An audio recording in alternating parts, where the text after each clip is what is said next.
السلام علیکم ناظرین، آج میں قتل سلیمہ و قرآن کا جمع کرنا بیان کر رہا ہوں۔ حضور اقدس صلی اللہ علیہ وسلم کے وصال کے بعد مسلمہ قجاج کا، جس نے حضور صلی اللہ علیہ وسلم کے سامنے ہی نبوت کا دعویٰ کر دیا تھا، اثر بڑھنے لگا۔ چونکہ عرب میں ارتداد بھی زور و شور سے شروع ہو گیا تھا، اس سے اس کو اور بھی تقویت پہنچا۔ حضرت ابو بکر صدیق رضی اللہ تعالیٰ نے اس سے لڑائی کی۔ ایک حق تعالیٰ شانہ نے اسلام کو قوت عطا فرمائی اور مسلمہ قتل ہوا، لیکن اس لڑائی میں صحابہ کرام رضی اللہ عنہ علیہ الصلوۃ اجمعین کی بھی ایک بڑی جماعت شہید ہوئی۔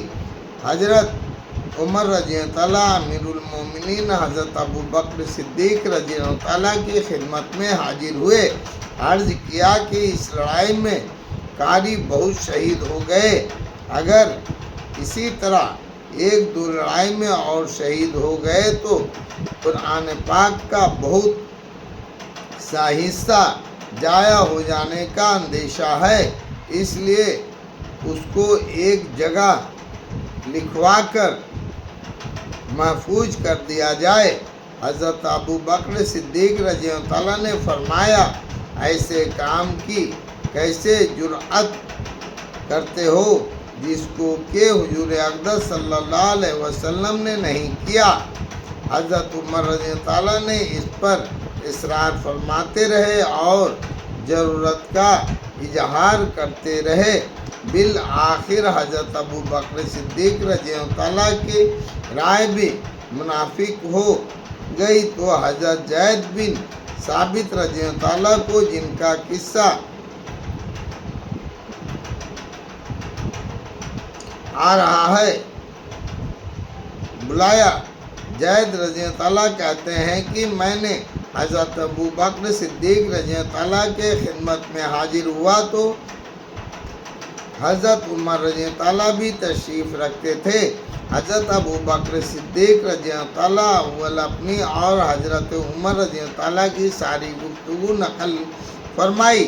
اس کے بعد ارشاد فرمایا کہ تم جوان ہو اور دانشمند ہو، تم پر کسی قسم کی بدگمانی بھی نہیں، اور ان سب باتوں کے علاوہ یہ کہ خود حضور اقدس صلی اللہ علیہ وسلم کے زمانے میں بھی تم وحی کے لکھنے پر معمور رہ چکے ہو،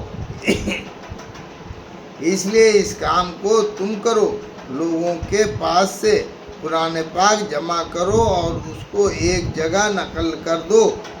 زید رضی اللہ تعالیٰ کہتے ہیں کہ خدا کی قسم، اگر مجھے یہ حکم فرماتے کہ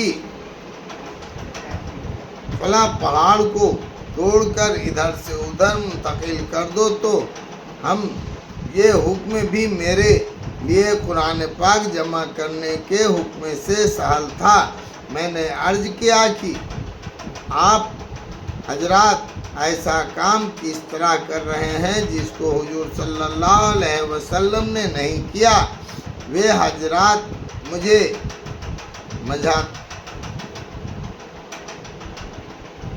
سمجھاتے رہے۔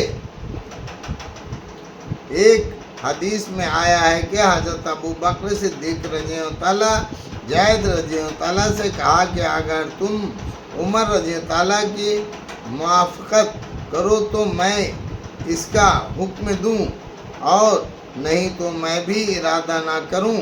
زید بن ثابت رضی اللہ تعالیٰ کہتے ہیں کہ طویل گفتگو کے بعد حق تعالیٰ شانہ نے میرا بھی اسی جانب